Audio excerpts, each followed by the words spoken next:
Ladies and gentlemen, today I have traveled to the heart of Mazovsha to discover what lies beneath Poland's RPG subculture.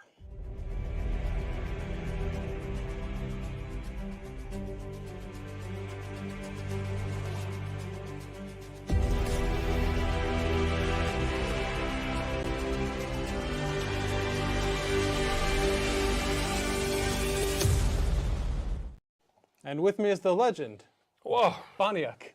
Hello. Hello. So first off, I want to thank you so much for agreeing to let me come and visit your My pleasure. your cave here. It's pretty amazing. Well, yes, it's like a man cave, Yeah, but far definitely. away from home now. But also, I have to say that I did not suspect such a beautiful region. You know, I decided to go off the highway and travel kind of the side roads. I saw abandoned palaces. I saw, you know, old orchards, because I Right. think Królova Bon was making her orchards around here, and seems like the perfect place for some imagination. You know, it's called like a triple city of gardens. Like my town, Brwinów, the next town, Podkowa Leśna, and Milanówek, where we are.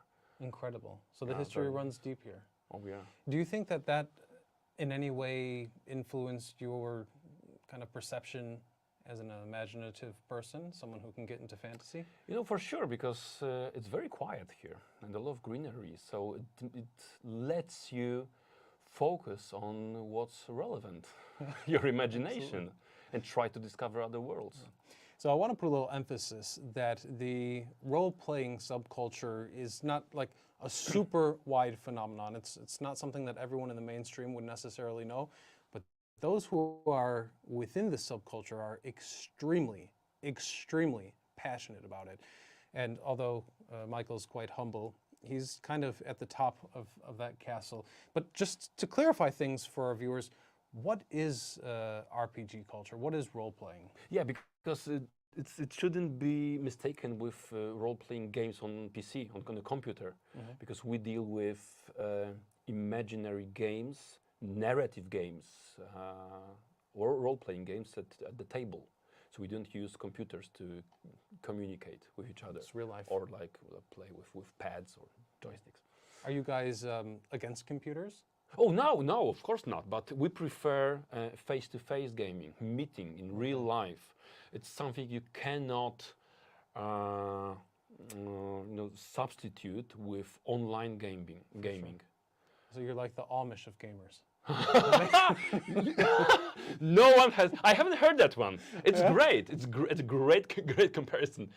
Yeah, I think it's true though, right? Because kinda we are. The Amish, it's not that they're anti-technology. They actually use a lot of technology. Oh, really? It's that they don't like technology that like takes away from the family, basically, but Same like as us. interpersonal Same as us. dynamics. And I've met we prefer to go out and meet in one place, like here, or at one player's house, for example, or in game master's house, and just spend there a couple of hours away from our problems and not sitting in front of your smartphone or computer. Well, back when I lived in Chicago, I had this friend, Travis Anderson, and they were all into these like this magic game and this fantasy stuff. And I remember, I was never into that, but I spent time with them, and they were playing in another room. When they finished playing, they came into where I was, and there was like this dark energy about them. Like they were like, well, you wouldn't understand what happened if we told you. But like they were visibly like disturbed. Oh yeah. He started telling me that it was some crazy shit with like dragons and I don't know what else. But what is this role play? Like how deep do you go into it? Like they were on drugs, right? Yeah, kind of. Yeah, Kind of. Because you not literally, but you move to another world which is in your imagination. You share that imagination. Maybe I should tell to your viewers what is our Please do, and tell to me as well. Yeah, like about once a week, a couple of us meet. It's like 3, 4, up to 6 people, mostly friends. We meet. We sit at like this very table. Like literally this table here. Yeah, we do. And I, as a game master, I run the whole, we call it session, RPG session. And it lasts for like 4 or 5 hours. And I am the director, like in a movie or in a play. I'm the director. I usually have a screenplay. And we only talk, we laugh, and we role play each of my friends has got a role to play, Okay. and everything is in our imagination, in some fantasy world.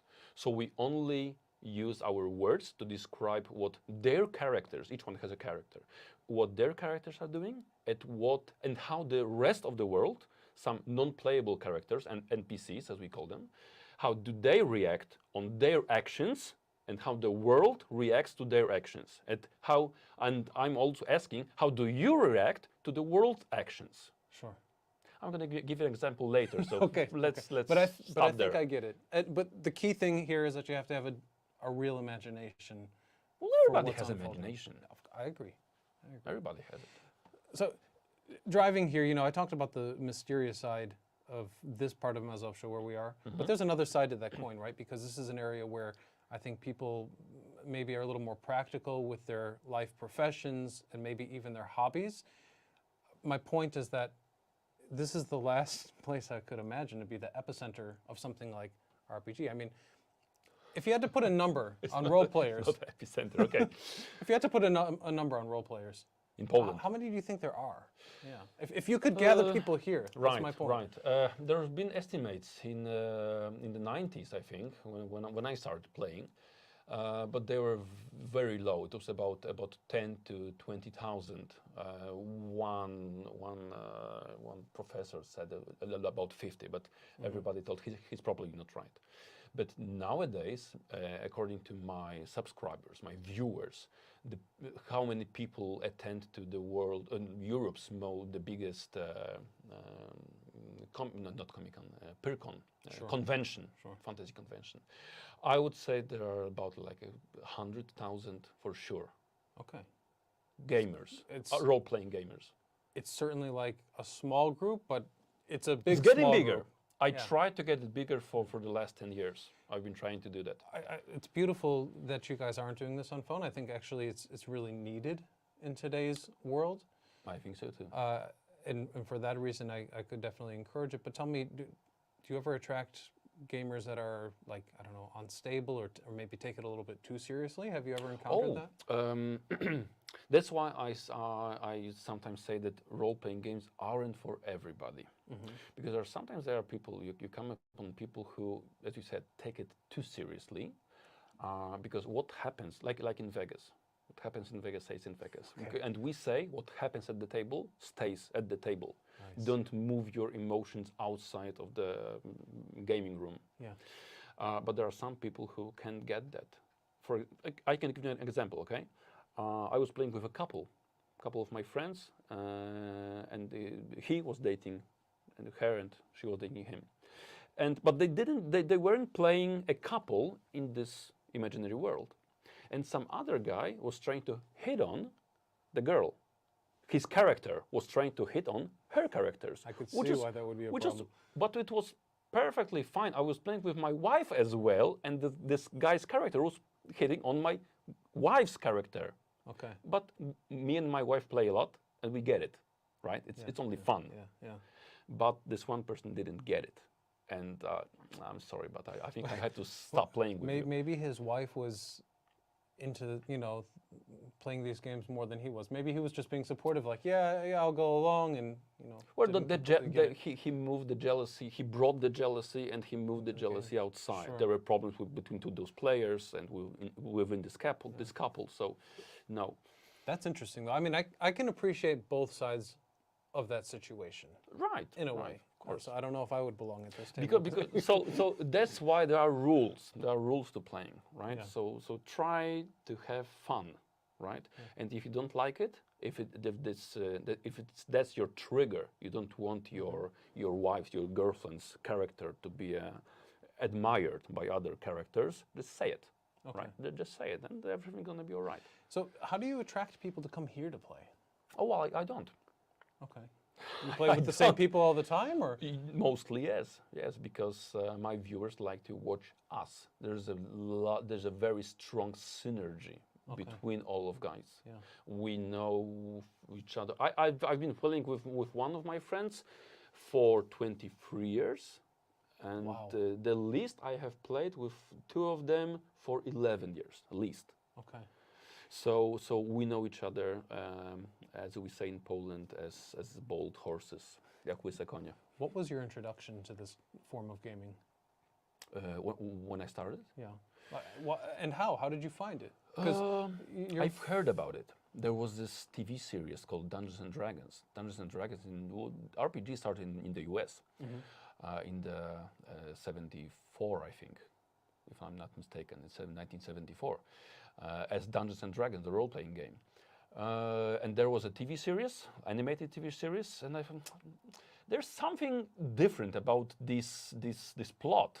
I don't get it. Later on, role-playing games happened in one of the horror on Elm Street with Freddy Krueger, and I think I've heard about this. And some more I started to get from pop culture. Yeah, yeah. And suddenly it came to Poland in the 90s, and I got interested in it. So, from the 90s, RPG came. You obviously developed a passion, and this is really the part of the story that I think we're here to talk about. For those of you who speak Polish, search for Baniak, and you will find interview after interview. And I'm talking major national media like Polskie Radio Czwórka, doing stories on this guy because he quit his job as a teacher. He had a good job as a teacher, and he quit it to pursue games. There is no good job as a teacher. No such thing. Is there a good job as a role player? I mean, like, that was a big risk. Yeah, there was. Okay. That was a really big risk. Okay, jokes aside. Yes, I've been working at, I was working at school for 8 years. That's my education, right? Educator. Yeah. Pedagogics. So. That's why you correct my pronunciation, huh? With what? Oh, as a teacher, Yeah. as a teacher, yeah, of course. So 8 years at school, and the work was fine, but it was paid less than for a slaver, not a slaver, a slave. Yeah, so it didn't satisfy you. No. When I found out that my wife my fiancée back then got pregnant, and we were planning a wedding, I told her. Well, I found out that from my salary at school, I won't be able to support my family. So I had to do something. But I had my channel for 4 years back then, and I had two options. One, quit school and quit the channel and go to work like 8-10 hours a day, like a corporation in Warsaw. Yeah. Because working at school, it was like 5 days, 5 hours a day. So a little bit less, I had time for my channel. Another one, my channel, my passion is going to be my full-time job. And I told my wife, listen, honey, I know you're pregnant. I know we're getting married. Priceless but I timing. want to, this belly. and I'm going to quit my job. That's one. That's strike one. Yeah. And I want to become a YouTuber, a full-time YouTuber. And she didn't say, have you lost your mind? But she said, well, I support you all the way. I did. I'm sorry I laugh, and that's very No, hypocritical that's because I also make my living from YouTube. So I should, but it's like, it really sounds crazy. And But your channel is a little bit bigger, no? some of the channels I do are a little bit bigger, but even so, it wasn't always that way, right? You have to start from this moment of nothing, right? You have to jump off the cliff and hope that your parachute was packed correctly. Yeah. But I mean, like, maybe it's because I'm not from the gaming world. Uh-huh. To quit a real job with a pregnant wife and a child to pursue something like that sounds like a huge risk. But as we now know, it was worth it. Yeah, I had when I quit my job, I had 6,000 subscribers. Okay. On YouTube. Wow. My only social media. Oh, Facebook fan page, but that doesn't matter. 6,000. What did you do after quitting? Right? Like, was it like, okay, it's game time, and you were super aggressive about it? No, or? I told my viewers that. I told the whole story because I was a little bit hiding who I was as my profession. I didn't say that I was a teacher. Sure. Well, a teacher. Well, I was school counselor, to be precise. And I told them everything. I'm a school counselor. I work at my hometown, and this is where I am now. I have two options. So, either way, you're gonna try to support me via Patronite, like a Polish Patreon, or I have to close the channel, and that's it, because we were expecting. And I did. I started a Patronite site, and my viewers gathered in 2 hours, and I had the same amount of money on Patronite as I had my monthly fee at school in so 2 it worked. hours. In 3 hours, it was more. After a month, it was, I think, 2 or 3 times that. I So it think worked. 2 times, yeah. You must have been so relieved. Oh, yeah, yeah. But then how do you deal with the pressure of delivering The material. on those donations? I mean, that's also, I've never really tried with the crowdsourcing. I think that's a whole different skill set, you know, because you have to be humble enough to take the money, right? But you have to really deliver something Yes. that's worth it, entertaining. And But I was prepared. okay. Listen, I got, how do you call it? Like a medical leave from school Yeah. for a year. I Okay. could do that in Poland. Yeah. So I got a medical leave for a year, and I focused only on my channel. I had every month salary, every month, so I had it backed up, and but I focused on the channel. And after a year, I told my viewers, listen, that's this year. I focus only on channel, and look how my materials got up. For sure. The ratio, the quality, the every week's regular content. Well, I mean, you've got like a Joe Rogan setup here. Well, Basically, now it's very nice. Now, but Yeah. that was 6 years ago, 5, 6 years ago. How did things look back then?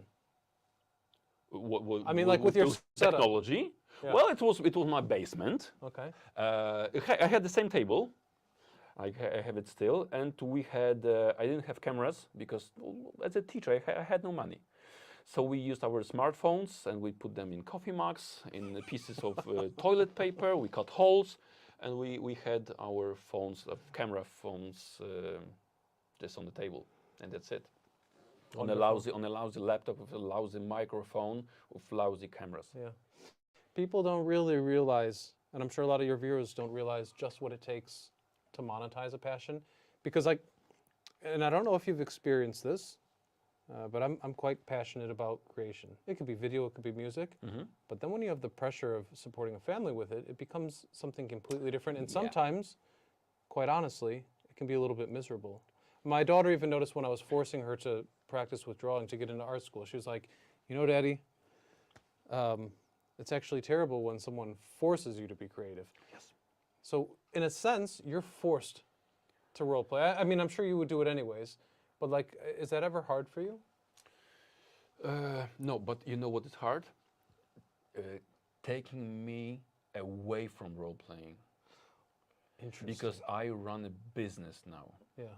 I'm a game master, but I'm also a publisher. I run a store. I publish my books. I have published 2 games, card games, but also I have employees. No, Employees. employees. Okay, Yeah. I'm employer. Yeah, Employees, yeah. all right.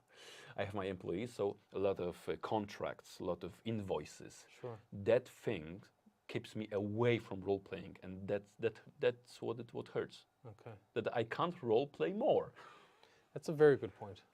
That's actually a very good point. You know. All that doing the taxes, you know, Yeah, that's not what I definitely. wanted, but I have to do it.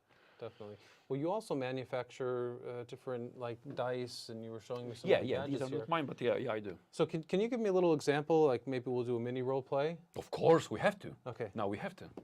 Show me how it works. Oh, now. All right. Okay. So I will prove to you that even you have an imagination and patience for role playing. All right. Okay. We're gonna do a scene which my viewers know that I use all the time with different journalists. All right. Quite simple. Do you like 1920s, that era? Yeah. All right. Fair Okay, so you're gonna move back in the U.S. Maybe Okay. let it be Chicago. Okay. Perfect. Area you know. Listen, you're gonna be you are a detective. All Okay, right. a very good detective. Okay. But you work alone. That's your motto. Doing alone. Those lousy cops in the headquarters are just shit. So you're a private detective, and you were hired by the mayor to find his lost daughter, lost All right. or kidnapped. She's only 14, and somebody kidnapped her, and he wants you to find her. What's your name? Bob. Bob. Okay, so Bob or Robert? Well, if I'm dealing with the mayor, Robert, definitely, because All right. Bob is like a janitor's Okay, name. surname? Smith. Bob Smith. Bob Smith. All right. Quite American. So the devs got difficulties finding you. There are a lot of Bob Smiths. That's right. Right. So you drive a Ford T, a black Ford T, right? Okay. You get always your 6-shooter at your side and a double-barreled shotgun in the back of your Ford T. Ready And to go. fortunately, you found a trace. You interviewed some gang members, possible gang members, where this girl is, and your trace leads you to a small cabin in the woods outside of Chicago. Okay. Okay. Now try to imagine. It's we can't turn the lights, and you've got your lights. Okay, so never mind. Try to imagine you're in the woods. Okay. It's I'll close dark. my No, eyes. no, look at me. Okay. Listen to my voice. It's dark, it's in the woods, it's at night, and you're alone. You drove your Ford T to the woods. Probably, according to map, the house is about 20 yards that way. What do you do? Probably the girl is there. She's name's Dorothy, by the way. Is there anyone else there? You have no idea. have You no just idea. drove here and you stopped to think. And Okay. this is your moment to pick your path. It's a little bit of pressure. I'm not going to lie. Of course. Would definitely Her be life dangerous depends on it. to barge in there because I might get shot. She might get shot. Yeah. Well, I'm a smoker in the game, Right, In the right. fantasy, Of course, not in real of life. course. And I have matches with me. Right. So what do? It's a cabin. I light the cabin on fire. Oh, you And mhm. am I allowed to do that? You want to do that. Yes, It's your plan. so that they It's run your out the plan. front door, All right. and I'm going to hide with the gun in the bushes. Okay, wait, too far, and I'm too gonna- far, too far, too far. Okay, You get out of your car, right? okay. What's next? I light the cabin on fire, away Too from far. the front No, entrance. you can't see the cabin still. You're about 200 yards back, Okay, right? What do? You get out of the car. What do? I creep around. You walk. Yeah, You leave your car, you walk. You try to be as stealthy as possible, Exactly. right? Suddenly, you see the cabin. The light's on. Probably it's from a fireplace. Smoke is coming out of the chimney. It's a small cabin, one floor only, small roof. What do you do? I want to burn the cabin down. Okay, so you Force want them to out. get closer. Yes, You want I to want to get get closer. closer. Okay. I want to get closer. Suddenly you stop because you see somebody's opening the door. And you see one person in the light of the moon going out of the cabin is starting to light up his cigarette. Okay. You're about 50 yards from him. He doesn't see you. What do? I observe. Right. So you wait. Yeah. Okay. Let's roll. All right. Okay. I'm gonna give you a pair of dice. This indeed takes some imagination and patience because you get a lot of barriers that you didn't see coming. So it's really step by I'm step. gonna give you a 10-sided dice. Okay. I want you to roll. If you roll, hold on. If you roll higher than 6, it's a failure. Lower, it's a success. Please All roll. right. 6, as I told, higher than 6 is going to be a failure. So that's a Okay. success. Yeah. All right. You stay hidden. That guy didn't see you, but probably he's one of the kidnappers, but you're not sure. Roll again. If you roll higher than 7, it's going to be a failure. Maybe you're going to spot something. Odds are in my favor this time. Higher than 7, there's a failure. You tried to look inside. This is 10? Yeah, a zero. Yes, Okay. zero. It's a 10 because I got there's excited. I 9, thought I 1, had- 1, yeah, 9, okay. and 0. Got it now. That's it. From 1 to 10. I'm not very experienced in this. You tried to spot something inside, but no, he just closed behind him. Okay. You wait. What do? I take a rock, throw it at the window to. It's get them 50 to- yards. This is getting risky, but time is of the essence. Yeah. I take out my revolver because I have the revolver. Right. Right? It's still 50 yards. Which is close enough to shoot, isn't it?